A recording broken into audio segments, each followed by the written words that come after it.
একটা জীবন্ত ছাগলকে সোলানোর কারণে তার যত কষ্ট হতে পারে তার চাইতেও শতগুণ বেশি কষ্ট হয় একটা মানুষকে তার রুহু কবজ করার সময়। এই কাজ করতে নিষেধ করো। একটা মানুষকে রুহু তার জান বের কবজ করার সময় তার এইরকম কষ্ট হয়।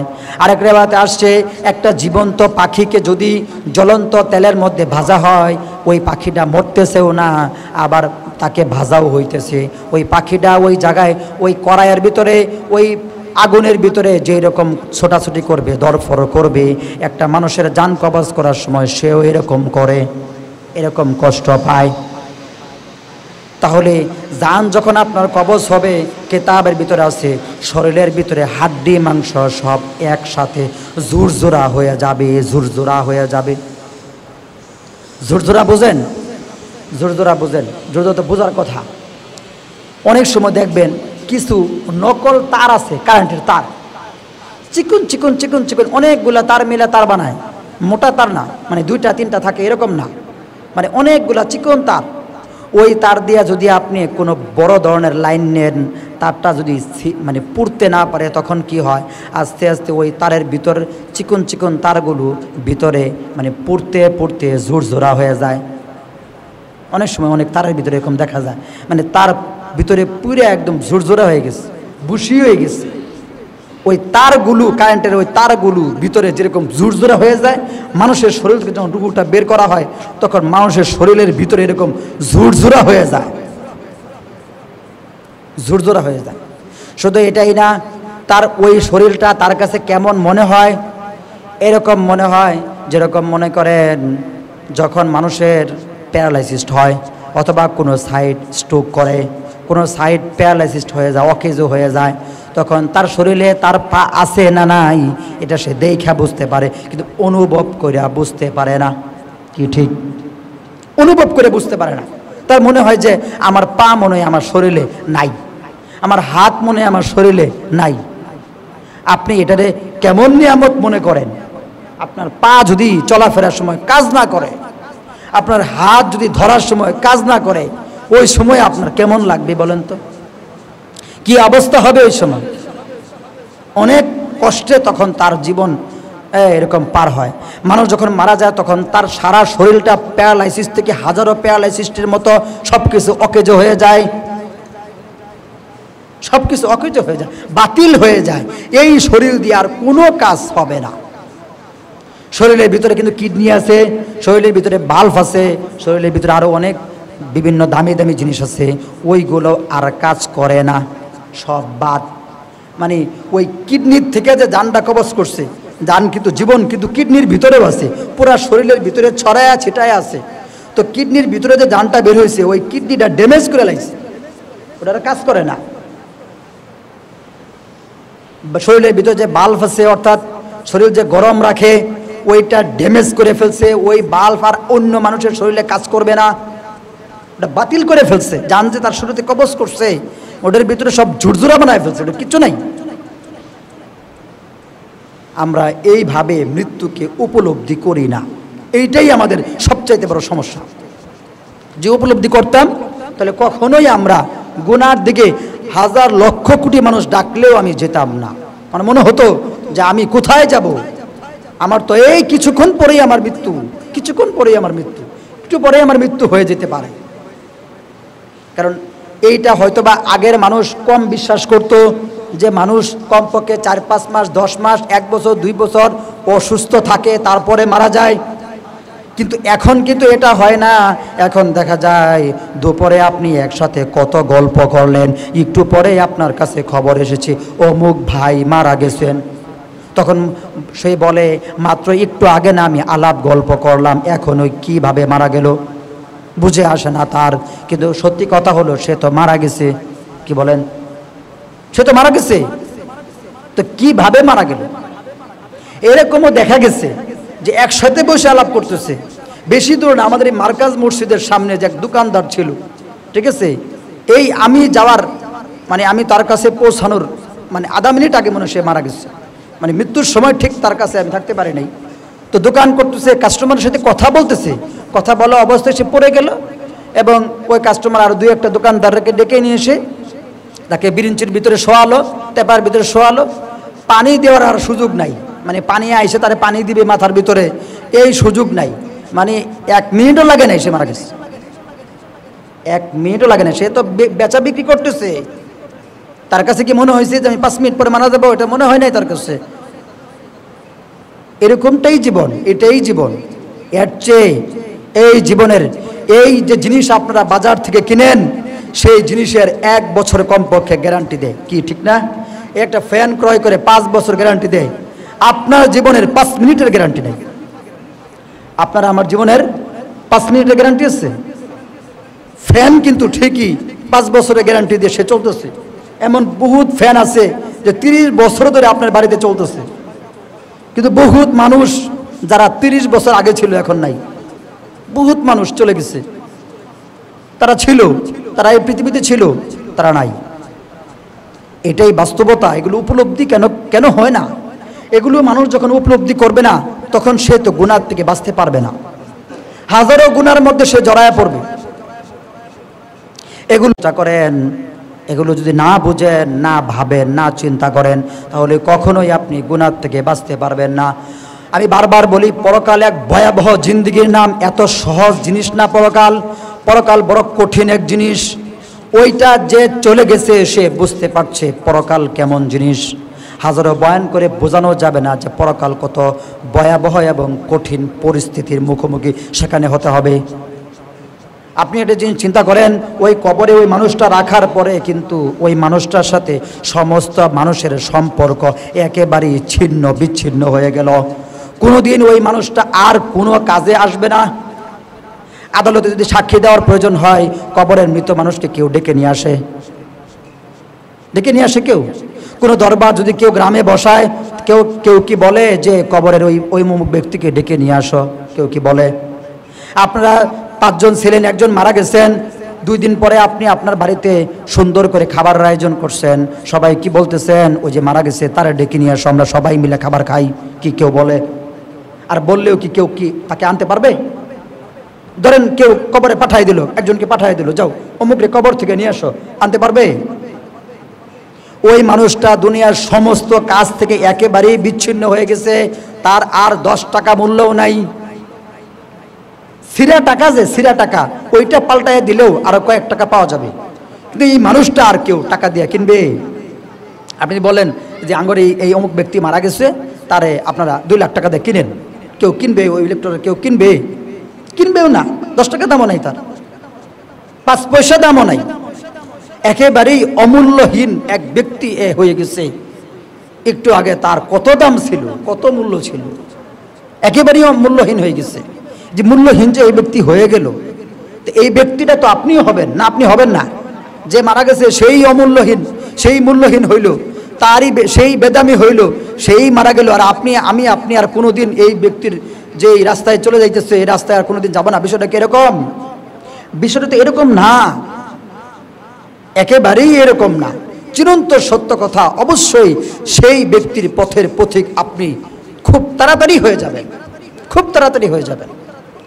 বেশি দিন অপেক্ষা করতে হবে না, তাড়াতাড়ি আপনি মৃত ব্যক্তির পথের যাত্রায় আপনি এরকম রওনা দিবেন, খুব তাড়াতাড়ি। বেশি দূরে না আপনার সেই দিন, আপনার সেই জীবন, আপনার সেই সময়। এমনকি মানুষ মারা যাওয়ার সাথে সাথে তার জিনিসপত্র বন্টন হয়ে যায়। কি বলেন? বন্টন হয়ে যায় না? শুধু এটাই না, বহুত পরিবারে এমন দেখা যায় তারা লাশ নিয়ে মারামারি করে। তাড়াতাড়ি কবর দেওয়া যাবে না, জায়গা জমি যা কিছু আছে সব কিছু ভাগ বাটোরা করে ঠিকঠাক করে তারপরে জানাজা পড়াও। কি ঠিক না? বহু জায়গায় আমি এমন খবর পেয়েছি, ঢাকায় তো অনেক জায়গায় আমি দেখেছি। শুধু এটাই না, কোনো ব্যক্তি ধরেন 10 তলা বিল্ডিংয়ের মালিক, আরে ভাই তুমি 10 তলা বিল্ডিংয়ের মালিক হয়েছ, তুমি না জানি কি যেন হয়ে গেছো, তুমি কিচ্ছু হও নাই।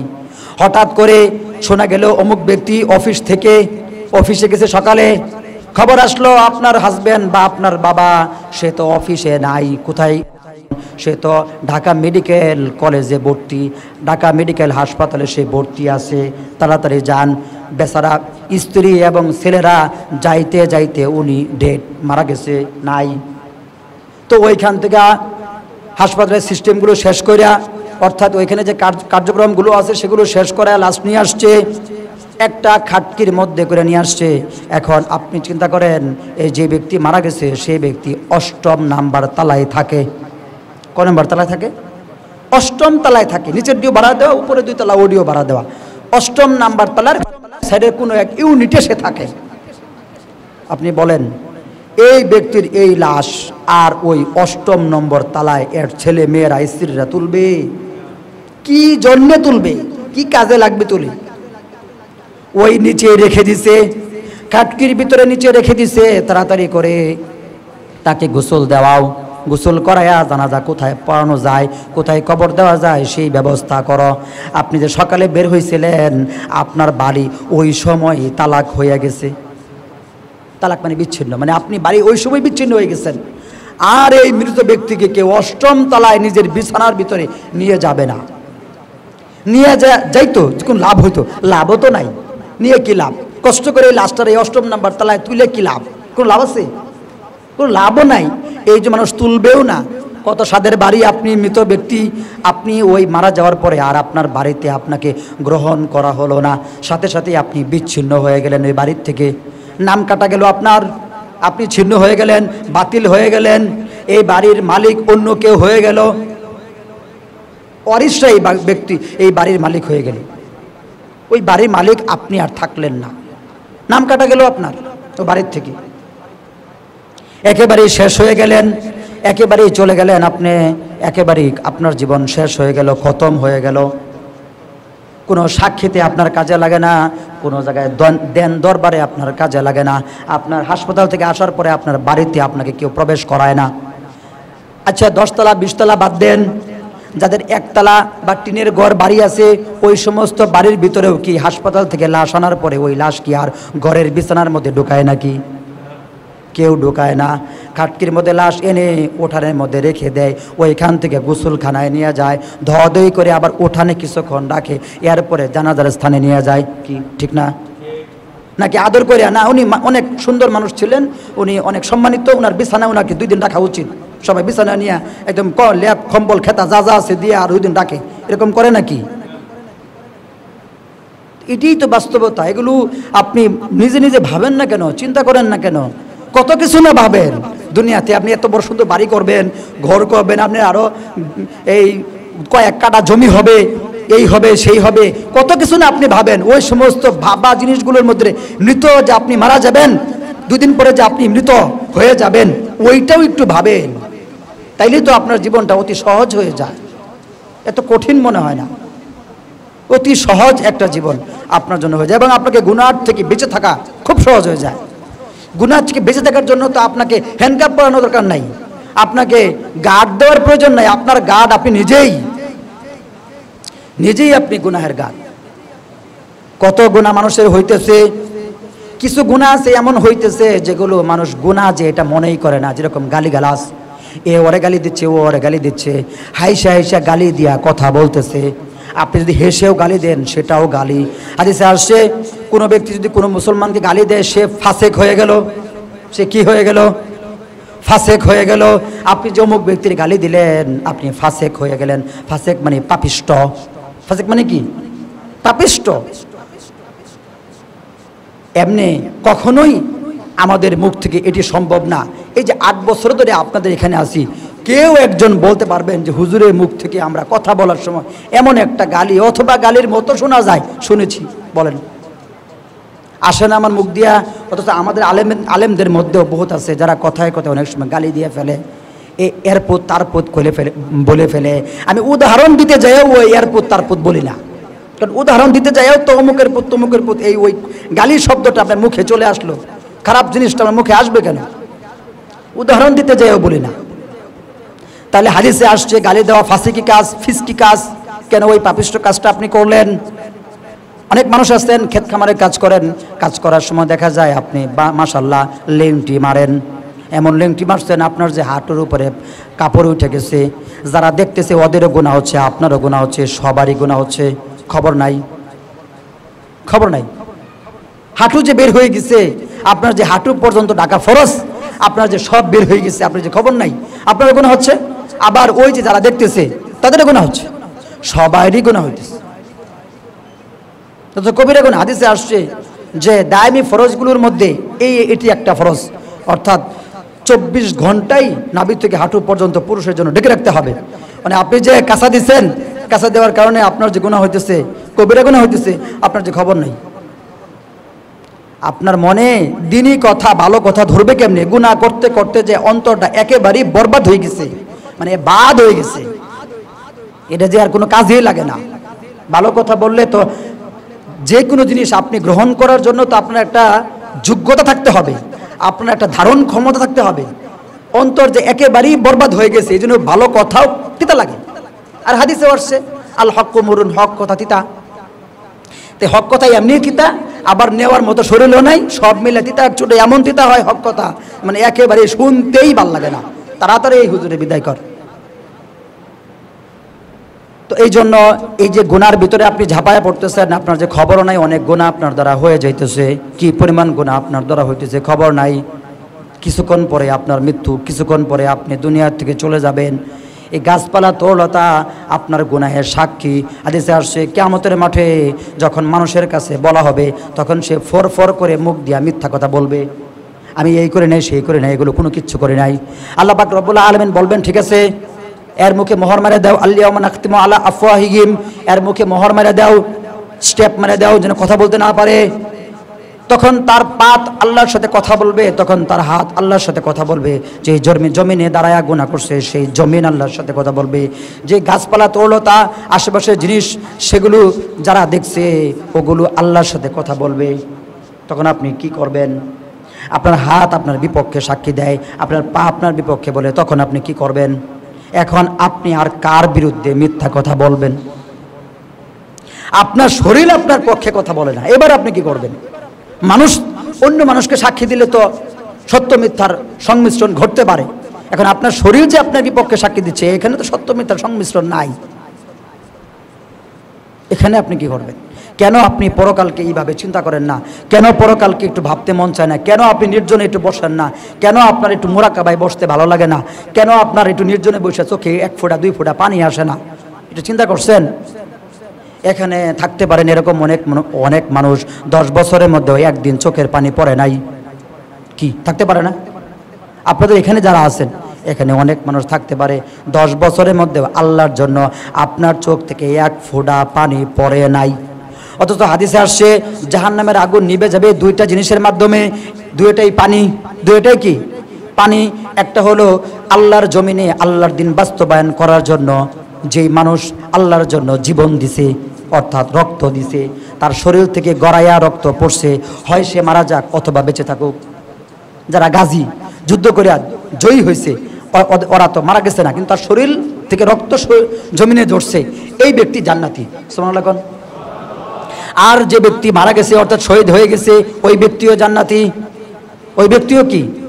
অর্থাৎ আল্লাহর জন্য শরীর থেকে যে রক্ত বের হলো, এটা পানি, এইটার মাধ্যমে জাহান্নামের আগুন নিভে যায়। ওই ব্যক্তিকে কখনোই জাহান্নামের আগুন জ্বালাইতে পারে না, জাহান্নামে আল্লাহ তাআলা তাকে দেন না। আরেকটা পানি কি? আরেকটা পানি হলো আল্লাহর ভয়ে মানুষ যখন চোখের থেকে পানি ফেলে, ওই পানির মাধ্যমে জাহান্নামের আগুন নিভে যায়। আল্লাহর ভয়। আপনি কয়দিন নির্জনে বৈশা আল্লাহর ভয়ে চোখের থেকে পানি ফেলছেন? আপনি চিন্তা করে দেখেন, কয়দিন পানি ফেলছেন? একটু চিন্তা করে দেখেন তো, যে আমি দোয়া ধরছি, আমার চোখ দিয়ে পানি আসছে এবং পানি পইরা আমার এরকম দাড়ি ভাইসা নিচে পড়ছে, জমিনে ফেলাইছেন পানি। একটু চিন্তা করে দেখেন যে কবে ফেলছেন, ঠিক আপনি কবে চোখের থেকে পানি ফেলছেন, কতদিন আগে ফেলছেন? একটু খুঁজে বের করেন তো। এগুলো ভাবেন, এগুলোই দিন, এগুলোই ধর্ম, এগুলোই ইসলাম, ভিন্ন কিছু না। ইসলাম এটা না যে আপনি আসমানে যায় আপনি ইবাদত করেন, এটার নাম, এত কষ্টের নাম ইসলাম না। ইসলাম অনেক সহজ জিনিস, খালি আমল করলেই হয়। করেন না কারণেই ভেজালটা বাজে, না করলেই তো ভেজালটা বাজে, করলেই অনেক সহজ হয়ে যায়, সুবিধা হয়ে যায়। একটু বসে চিন্তা করেন যে আমি ঠিক কবে, মানে কতদিন আগে চোখের থেকে পানি ফেলছি, আমার পানিটা ওই মাটিতে পড়ছে, আল্লাহর জন্য আমি কাঁদছি। একটু চিন্তা করেন তো। অনেক বুজুর্গানে দিন এটা বলছেন, বিশেষ করে এক ব্যক্তির নাম না বললে না হয়, মুসাদ্দিক বিল্লাহ আল মাদানী হুজুর বলেন যে তোমার চোখ দিয়ে যদি পানি যত দেরিতে বের হবে তোমার গুনাহ তত বেশি, এটা তুমি মনে করো। খুবই গুরুত্বপূর্ণ কথা যে তুমি দোয়া ধরছো বা আল্লাহর জন্য তুমি একটু কান্নাকাটি করবা বা দোয়া ধরছো, এই জন্য বসছো, বসার পরে এখন তোমার চোখ দিয়ে পানি বের হয় না। যত দেরিতে পানি তোমার বের হবে, তুমি মনে করো আর না করো, তোমার গুনাহ তত বেশি, এই জন্য পানি বের হয় না। আর যত গুনাহ কম থাকবে, তোমার চোখ দিয়ে তত তাড়াতাড়ি পানি বের হয়ে যাবে, কারণ তুমি তো আল্লাহর জন্য কান্নাকাটি করার জন্য বসছো, আল্লাহর ভয় তোমার মধ্যে আছে। তো চিন্তা করেন যে আপনার চোখ দিয়ে পানি কতদিন আগে পড়ছে, আপনি কতদিন আগে চোখে পানি ফেলছেন।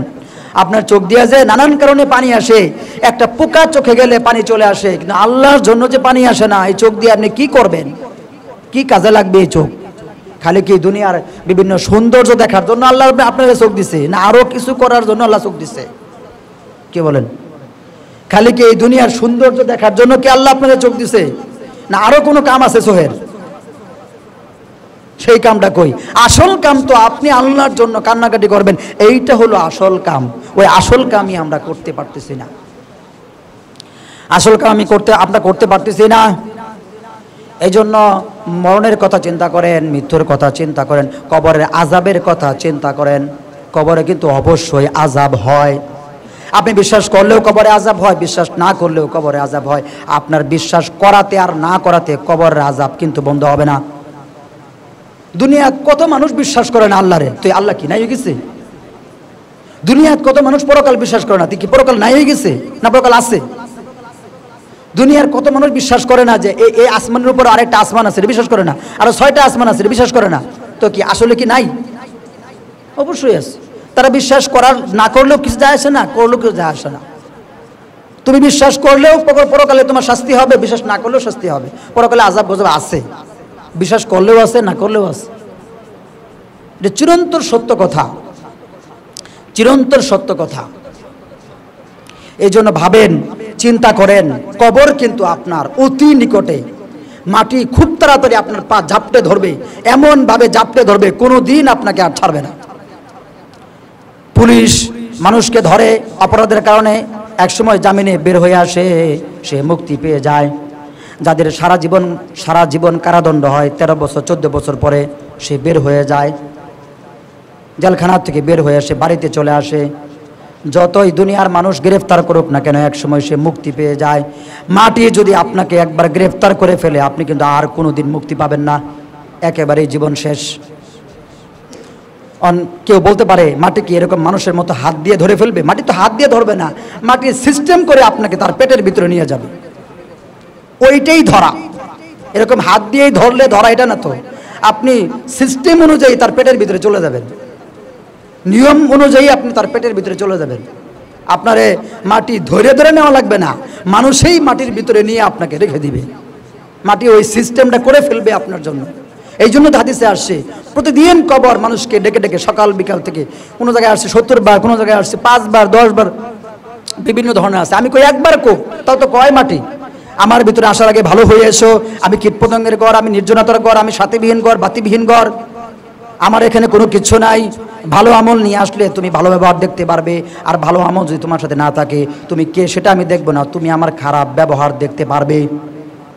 কোনো ধরনের পরিচয় মাটির ভিতরে কাজে আসবে না, কোনো ধরনের পরিচয় কাজে আসবে না। আর কোনো ধরনের পরিচয় দিলেও ওইখানে আপনার কথা ওই মাটি শুনবে না। আপনার কথা শুনবে? আপনার কথা শুনবে না। এই জন্য খুবই সতর্ক হওয়া দরকার, খুবই সতর্ক হওয়া দরকার।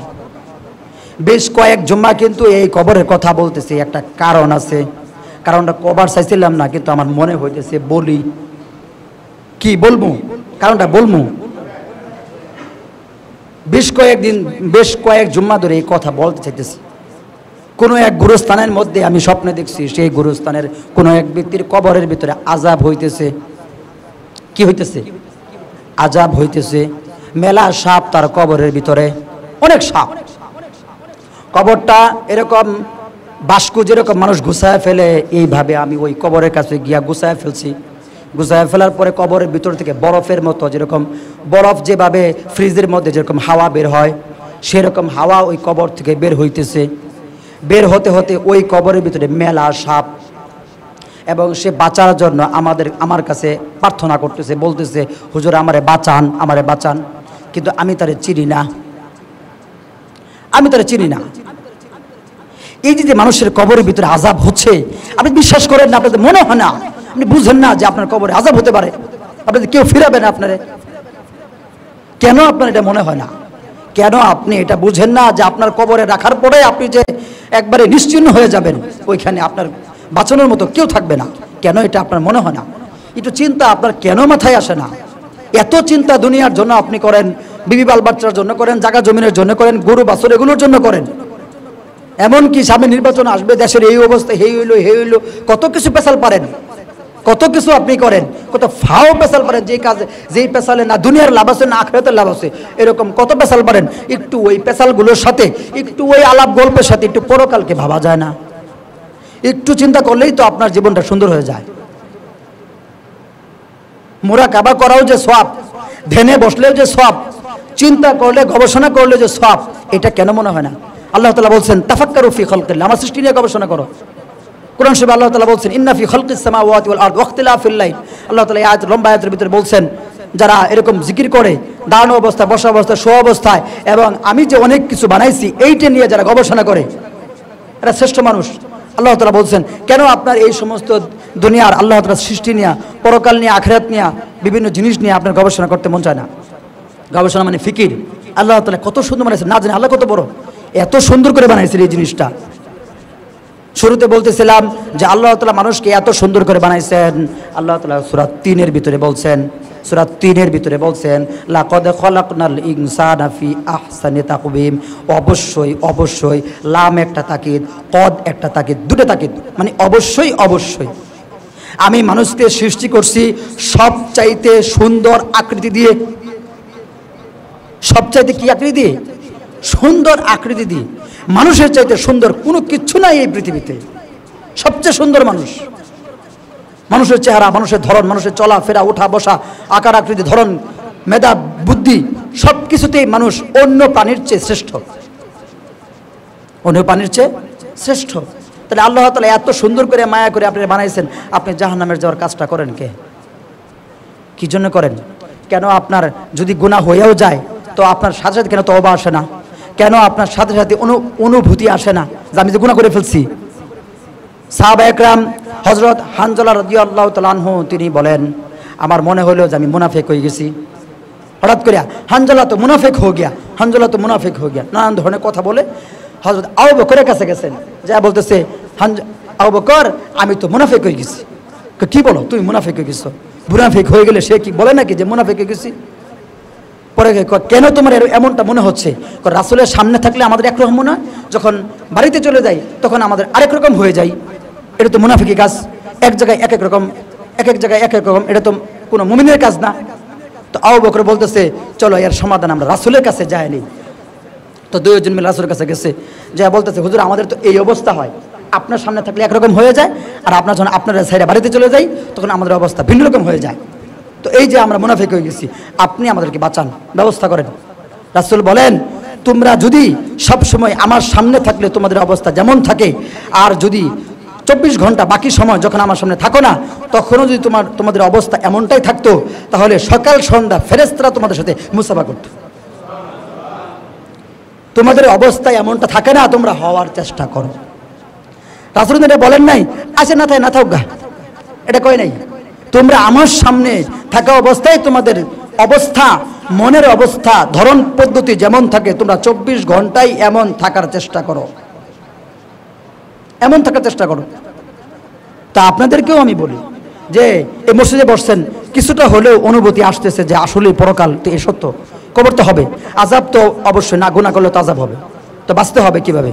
হ্যাঁ আজকের থেকে আমি ভালো হয়ে চলবো, কিছুটা অনুভূতি হয়তো আসতে পারে কারো কারোর মধ্যে, কিন্তু বাড়িতে গেলেই যে আবার পরিবর্তন হয়ে যাবে। আবার যে মসজিদের ওয়াজটি মনে থাকতো না, ওই যে বলছে যে ওই পর্যন্ত শেষ, জুমা নামাজ পড়ে বের হয়ে গেলেন, টুপিটা খুললে মাথা পকেটে ভরে ফেললেন, সব শেষ, সব পচ্চা দিয়ে আয় ফেললেন। খেলার মধ্যে পোলাপান পচ্চা দেয় না, মানে আগে যা করছে সব বাদ। তো এই যে বাড়ি যাওয়ার সময় যে আপনি মসজিদে যা শুনছেন সব যে পচ্চা দিয়ে গেলেন, সারা সপ্তাহের খবর নাই, তাহলে কেমনি হবে? এটা ধরে রাখতে হবে। এই যে একটা অবস্থায় এখন তৈরি হয়েছে, এটা ধরে রাখতে হবে আপনাকে। তাহলে না আপনি কবরে মুক্তি পাইবেন। এই জন্য বেশির থেকে বেশি আমল করেন। মানুষকে বলার দরকার নাই, মানুষ আমল দ্বারা আপনার কইলেই কি না কইলেই কি, এই দুনিয়ার মানুষ তো আপনার সাথে কেউ কবরে যাবে না। এরা আপনার আমলদার কইলেই কি, এরা আপনার বেআমল কইলেই কি, এরা ভালো কইলেই কি মন্দ কইলেই কি। আপনি আল্লাহর জন্য আমল করেন যেটা আপনার দরকার। আপনি ঘরের কোণার মধ্যে আমল করেন যেটা আপনার দরকার, কেউ আপনারা দেখে না, সেইখানে বসে আপনি আমল করেন, ওইটা আপনার দরকার। যেখানে কেউ দেখে না আপনি সেখানে আমল করেন, ওইটা হলো আগে দরকার। কেউ আপনারা দেখলো, হ্যাঁ আপনি খুব আমলদার, আপনার সে মহা আমলদার পৃথিবীতে কেউ নেই, আপনার কি লাভ হয়েছে? 10 নেকি হয়েছে, আপনার 20 নেকি হয়েছে, 100 নেকি হয়েছে। ধরেন আপনি তাহাজ্জুদ পড়েন, প্রতিদিন তাহাজ্জুদ পড়েন, অন মানুষ আপনি বলে এই ব্যক্তি তাহাজ্জুদ গোজার, অনেক আমল করে, এই যে মানুষ আপনি প্রশংসা করলো, আপনার কি নেকি হয়েছে? শূন্য নেকি হয়েছে? তো এবার কইলেই কি না কইলেই কি? যদি এরকম হইতো যে মানুষ প্রশংসা করলে হাজার হাজার নেকি হয়ে যায়, তাহলে মানুষের প্রশংসার জন্য আবার দৌড় পারতেন, সমস্যা নাই। কিন্তু মানুষ প্রশংসা করলে তো আপনার কোনো লাভ নাই।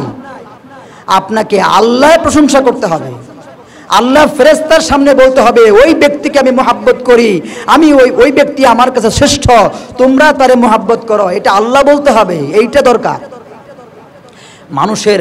তবে হাদিসে আসছে যখন আল্লাহ কোনো ব্যক্তিকে মহাব্বত করা শুরু করে দেয়, আল্লাহ জিব্রাইলকে ডেকে বলে এই ব্যক্তি আমার নৈকট্য প্রাপ্ত ব্যক্তি, আর মহাব্বত করে জিব্রাইল তুমি আর মহাব্বত করা শুরু করে দাও। সুবহানাল্লাহ। তো জিব্রাইল যখন মহাব্বত করা শুরু করে, আসমানের সমস্ত ফেরেশতারা বলে হে ফেরেশতারা, এই ব্যক্তি অমুক দুনিয়ার অমুক ব্যক্তির আল্লাহ মহাব্বত করে, আমি জিব্রাইল মহাব্বত করি, তোমরাও মহাব্বত করা শুরু করে দাও। আকাশের দায়িত্বরত যে ফেরেশতা আছে উনি জমিনবাসীরে ঘোষণা করে দুনিয়ার অমুক ব্যক্তিরে আল্লাহ মহাব্বত করে, জিব্রাইল ফেরেশতা মহাব্বত করে, আকাশের আমরা সমস্ত ফেরেশতারা মহাব্বত করি, জমিনবাসী তোমরাও মহাব্বত করা শুরু করে দাও। তাহলে আপনি যে আমল করলে দুনিয়ার মানুষের মহাব্বত আপনার তালাশ করতে হবে না, ওই মহাব্বত আপনার কাছে এমনিই এসে যাবে, এমনিই এসে যাবে। ওই প্রশংসা আপনার শোনার জন্য কাজ করতে হবে না, ওই প্রশংসা মানুষ আপনার এমনিই করবে। আপনি আল্লাহর জন্য কাজ করেন, এইটা আপনার দরকার। এই কাজ করতে থাকেন, পরকাল আপনার সামনে, কবর আপনার সামনে, সবসময় কবরকে সামনে নিয়ে মৃত ব্যক্তি একটা লাশ সামনে রেখা সব চিন্তা করেন এই লাশটা আমি একটু পরে মারা যাবো, আমার এই যে খাটকির ভিতর লাশটা, এই লাশটা আমি, এভাবে চিন্তা করেন, তাহলে দেখবেন আপনার জীবন সুন্দর হয়ে যাবে। আল্লাহ তাআলা